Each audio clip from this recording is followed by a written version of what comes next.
shout it out, but I can't hear a word you say. I'm talking loud, not saying much. I'm criticized, but how your bullets ricochet. Shoot me down, but I get up.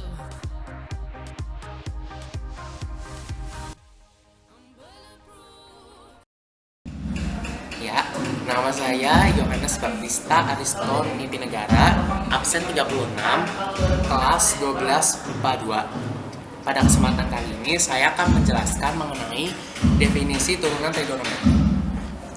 Di sini kita bisa lihat, definisinya itu turunan trigonometri adalah persamaan turunan yang melibatkan fungsi-fungsi trigonometri seperti sin X, cos X, tan X, kotangan X, sekan X, dan kosekan X.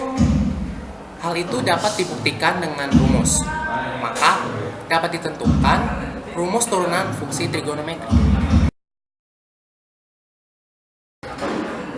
Nah, kita bisa lihat kan berikutnya ini. Nah, berikutnya ada turunan. F aksen X sama dengan X n-1 ditambah X n-1 ditambah X n-1 ditambah titik ditambah X n-1 itu sama dengan nx n-1. Nah, terus F per G kali X sama dengan F aksen X kali G kali X lagi min F kali X kali G aksen kali X per G kali X, jangan lupa pangkat 2. Nah, berikutnya FG aksen dikali X sama dengan F aksen kali X kali G kali X tambah F kali X kali G aksen kali X. Ya sebenarnya sih kita bisa bacanya FXGX ya, tapi ya biar lebih jelas aja. Nah, bagi yang belum tahu nih turunan-turunan trigonometri nih kita lihat ya satu-satu ya. D per dx sin x itu sama dengan cos x. Berikutnya D per dx cos x sama dengan min sin x. Berikutnya lagi D per dx tan x sama dengan sekan kuadrat x. Berikutnya lagi D per dx kotangan X sama dengan min kosekan kuadrat X. Berikutnya lagi D per dx sekan X sama dengan tan X kali sekan X. Berikutnya lagi D per dx kosekan X sama dengan min kosekan X kali kotangan X.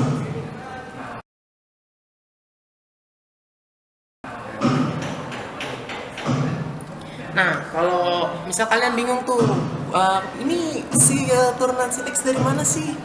Nah, ini nih di sini dari sini pembuktian turunan sin X. Nah, kita lihat ya.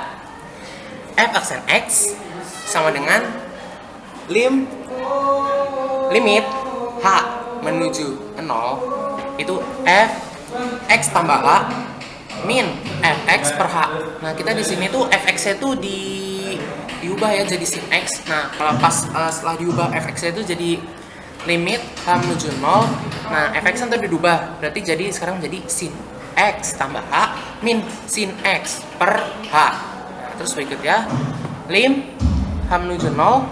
Nah, kan tadi kan sin X plus H ya. Nah, ingat sifat trigonometri itu kan sin X plus H itu kan sin cos kosin. Nah, berarti di sini jadi sin X cos H ditambah cos X sin H terus min sin X per H. Nah, berikutnya itu limit H menuju 0 itu. Nah, ini bisa sin X nya itu kita lihat kan ada sin X cos H, yang satunya lagi ada yang sin X sendirian kan. Nah, itu dikeluarin aja. Nah, jadinya sin X dikali cos H min 1 ditambah cos X sin H per H. Nah, berikutnya lagi, limit H menuju 0 itu sin X dikali cos H min 1 per H ditambah limit H menuju 0 cos X sin H per H. Oh ya, tadi ini kenapa bisa kayak gini tuh dipisahin aja, kan emang dari sifat dari limit kan emang gitu. Jadi kalau ada penjumlahan yang bawahnya sama, itu nanti tinggal dipisahin aja. Jadi biar lebih simple dan gampang. Nah, itu habis itu berikutnya itu sin X. Sin X itu dipindah ke depan aja, dikeluarin ya. Nah, jadinya sin X limit H menuju 0 atau mendekati 0 itu cos H min 1 per H ditambah cos X limit H menuju 0 sin H per H. Nah, itu tadi sama kayak sin X ya, cos X juga dipindah aja ke depan. Nah, setelah itu berarti berikutnya itu sin X dikali 0 ditambah cos X dikali 1. Berarti bisa kita lihat dari pembuktian tadi, limit H menuju 0, terus kan tadi cos H min 1 per H sama dengan 0, dan limit H menuju 0 sin H per H sama dengan 1. Jadi itu sama dengan cos X.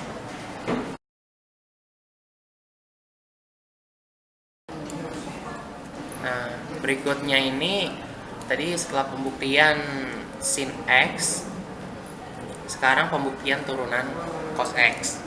Sebenarnya nggak jauh-jauh beda sama sin X, paling nanti dari hasil akhirnya aja kan. Kalau tadi sin X itu pembuktiannya akhirnya jadi cos X dan ternyata emang betul. Nah, sekarang cos X, f aksen X sama dengan limit H mendekati 0 itu fx tambah H min fx per H. Nah, kalau tadi kan fx-nya diubah atau dimisalin jadi sin X. Nah, sekarang fx-nya diubah atau dimisalin jadi cos X. Nah, ini jadi berikutnya limit H mendekati 0 cos X tambah H min cos X per H. Nah, cos X plus H itu kan sifatnya itu kan cos sin. Ya udah, berarti nggak ubah aja, jadinya cos X cos H min sin X sin H min cos X per H. Nah, terus berikutnya lagi, limit H mendekati 0 itu cosnya dikeluarin, jadinya cos X dikali cos H min 1 min sin X kali sin H per H. Nah, berikutnya lagi, limit H mendekati 0 cos X dikali cos H min 1 per H min limit H mendekati 0 sin X kali sin H per H. Itu sama kan? Iya, emang sama aja, cos mau yang turunan cos X atau sin X pembuktiannya. Caranya, walaupun hasil nanti pasti beda sih. Nah, itu berikutnya lagi cos X. Nah, sama kayak yang tadi yang turunan sin itu sinnya dipindahin ke depan. Nah, sekarang cosnya dipindahin ke depan kan, ini emang udah sifat dari sananya kan, emang boleh. Nah, udah tuh dipindahin aja ke depan kan cos X ya. Nah, terus berarti cos X limit H mendekati 0 itu cos H min 1 per H dikurang sin X limit H mendekati 0 sin H per H gitu. Nah, terus berarti dari pembuktian turunan cos tadi kita mendapatkan min sin X.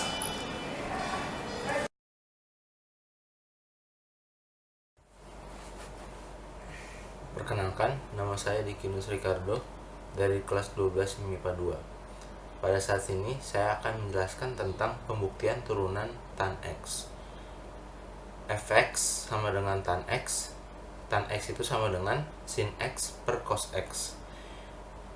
Yang setelah itu Fx kita diferensiasi menjadi f aksen X. F aksennya itu akan menjadi cos X dikali cos X min sin X per cos X kuadrat sama dengan cos kuadrat X plus sin kuadrat X per cos X kuadrat sama dengan 1 per cos kuadrat X. Yang setelah itu cos kuadrat X jika 1 per cos kuadrat X akan menjadi secant kuadrat X.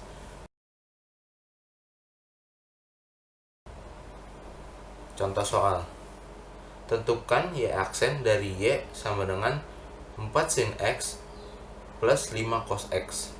Pembahasannya. Y sama dengan 4 sin X plus 5 cos X.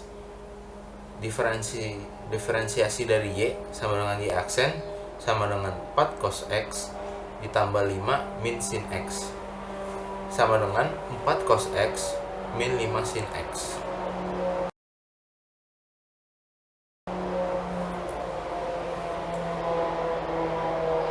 Contoh soal yang kedua. Turunan pertama fungsi fx 5 sin x cos x adalah f aksen x bla bla bla bla. Pembahasannya Pembahasannya fx sama dengan 5 sin x cos x. Dimisalkan u-nya itu sama dengan 5 sin x, maka u aksen menjadi 5 cos x. V-nya yaitu cos x, kalau diturunin menjadi V aksen sama dengan min sin X. F aksen X sama dengan rumusnya itu U dikali V aksen ditambah V dikali U aksen. F aksen sama dengan 5 cos X dikali cos X ditambah min sin X dikali 5 sin X. F aksen X sama dengan 5 cos kuadrat X min 5 sin kuadrat X.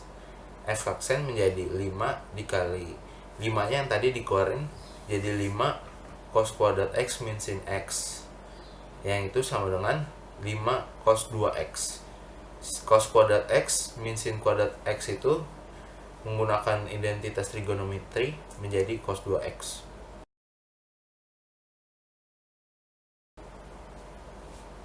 Materi yang selanjutnya, perluasan turunan trigonometri.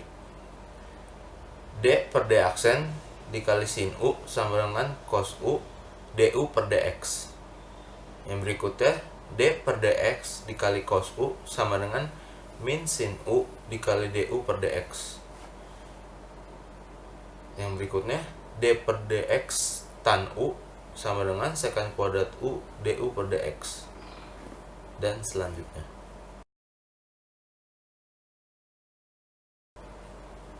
Contoh soal. Tentukan turunan dari fx sama dengan 3x min 2 dikali sin x dikali sin 2x plus 1. Cara mengerjakannya adalah fx sama dengan 3 min 2x dikali sin 2x plus 1. Dimisalkan u-nya itu 3x min 2, maka u aksen sama dengan 3. V itu sin 2x plus 1, maka V aksen sama dengan 2 cos 2x plus 1. F aksennya, rumusnya itu adalah U kali V aksen ditambah V dikali U aksen, sama kayak rumus yang lain. F aksen X sama dengan 3 sin 2x plus 1 ditambah 3x min 2 dikali 2 cos 2x plus 1. Maka F aksen X sama dengan 3 sin 2x plus 1 ditambah 6x min 4 dikali cos 2x plus 1.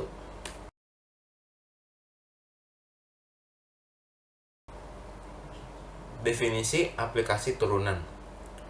Turunan fungsi biasa digunakan saat menentukan gradien garis singgung atau kurva, menentukan di mana interval naik turun fungsi, menentukan jenis nilai stasioner, dan beberapa aplikasi pada persamaan gerak atau masalah terkait maksimum dan minimum.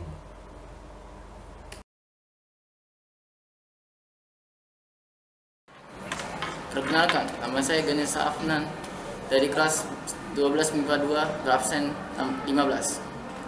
Saya akan menjelaskan apa itu garis singgung. Dalam geometris, garis singgung disebut dengan garis tangan. Kurva bidang pada titik yang diketahui adalah garis lurus yang hanya menyentuh kurva pada titik tersebut, yaitu yang ada di gambar seperti ini.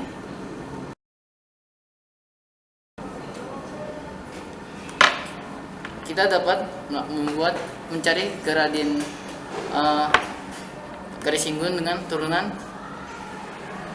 Contoh, bentuk soal Y sama dengan Fx tambah Gx dengan absis X. Dan dengan keterangan X itu bentuknya sudut. Tentukanlah persamaan garis singgung. Dan keterangannya Fx dan Gx adalah fungsi ortogonal. Yang kita harus lakukan, yang pertama kita harus mencari turunan Y1 dengan substitusikan X. Lalu kedua, mencari gradien dengan turunan pertama. Setelah itu masukkan dalam persamaan garis singgung dengan Y min Y1 sama dengan M X min X1. Ini contoh soalnya. Tentukanlah persamaan garis singgung. Y sama dengan sin kuadrat X plus cos 3X dengan absis V per 4. Absis itu X. Nah, V per 4 itu 45 derajat. Nah, pembahasannya, yang pertama yang harus kita lakukan adalah mencari Y1. Nah, untuk mencari Y1, kita harus substitusikan X itu dengan sudut yang sudah kita ketahui. Nah, Y1 sama dengan sin kuadrat yang tadi diketahui V per 4 plus cos 3V per 4. Nah, dari situ kita dapat Y1 sama dengan setengah dikurang setengah. Itu sama dengan 0.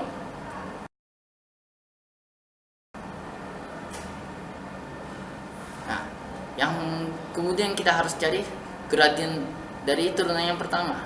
Nah, kita sudah belajar dari kelas 11, Y sama dengan sin kuadrat X plus cos 3X.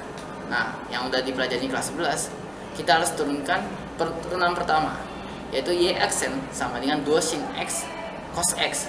Nah, sin kuadrat X turunannya 2 sin cos X ditambah turunan cos 3X 3 sin 3X. Nah, dari situ Y aksen sama dengan M. Nah, dari situ kita dapat M sama dengan 2 dikali setengah dikali akar 2 dikali setengah dikali akar 2 dikurang 3 dikali setengah dikali akar 2. Dengan keterangan tadi, substitusikan X itu yang sudah diketahui. Nah, dari situ kita dapat M sama dengan 1 min 3 akar 2 per 2. Nah, dari situ kita bisa mendapat data, yaitu Y min Y1 sama dengan M X min X1. Masukkan Y1 nya. Tadi Y1 kita dapat 0. Jadi Y min 0 sama dengan, nah tadi udah ketemu tuh M. M nya itu 1 min 3 akar 2 per 2. Nah, dikali X min X1. Nah, X1 kan dari awal udah diketahui, yaitu V per 4. Lalu Y sama dengan 1 min 3 akar 2 per 2 X dikurang 1 min 3 akar 2 V per 8.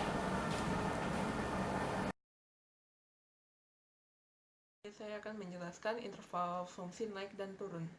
Suatu fungsi f dikatakan naik pada suatu selang jika untuk sembarang dua bilangan x1 dan x2 dalam selang tersebut x1 lebih kecil dari x2, maka mengakibatkan fx1 lebih kecil dari fx2. Suatu fungsi f dikatakan turun pada suatu selang jika untuk sembarang dua bilangan x1 dan x2 dalam selang tersebut x1 lebih kecil dari x2 mengakibatkan fx1 lebih besar dari fx2.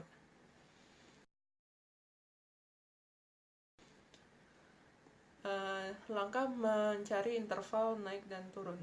Yang pertama itu diferensiasikan fungsi. Lalu hasil turunan lebih atau kurang dari 0, cari hasil x. Dan yang keempat, tentukan interval.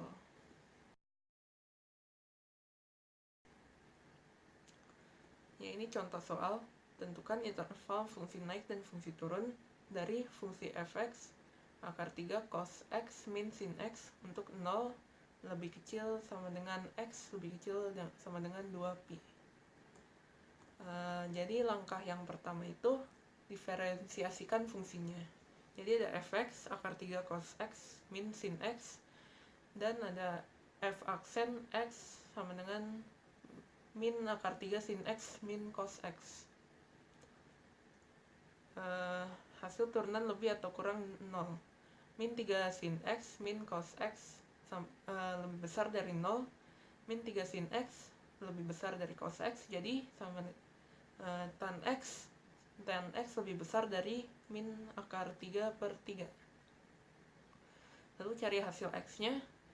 Tan X lebih besar dari akar 3 per 3, jadi X-nya itu 5pi per 6 atau X sama dengan 11pi per 6. Tentukan interval. Kalau naik itu jadi kayak gini. Jadi fungsi naik untuk interval 5 per 6 pi lebih kecil dari X, lebih kecil dari 11 per 6 pi.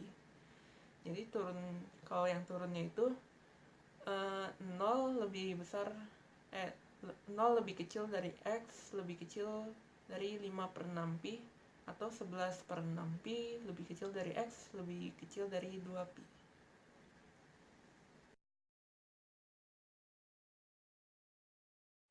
Oke, saya lanjutkan. Dari selain mencari garis singgung, kita bisa mencari titik stasioner. Nah, apa itu titik stasioner? Dalam ilmu matematika, khususnya dalam bidang kalkulus, titik stasioner atau titik kritis suatu fungsi yang dapat diturunkan adalah suatu titik di dalam grafik dengan turunan kurva pertama yang sama dengan 0. Dalam kata lain, titik stasioner merupakan titik di mana fungsi berhenti naik atau turun. Yang sudah dijelaskan di gambar ini dan pernah diajarkan dalam kelas 11. Nah, kita ambil bentuk soalnya, yaitu tentukanlah titik stasioner dari fungsi y sama dengan fx plus gx. Nah, ini bentuk soalnya. Keterangan yang kita harus tahu, fx dan gx adalah fungsi trigonometri.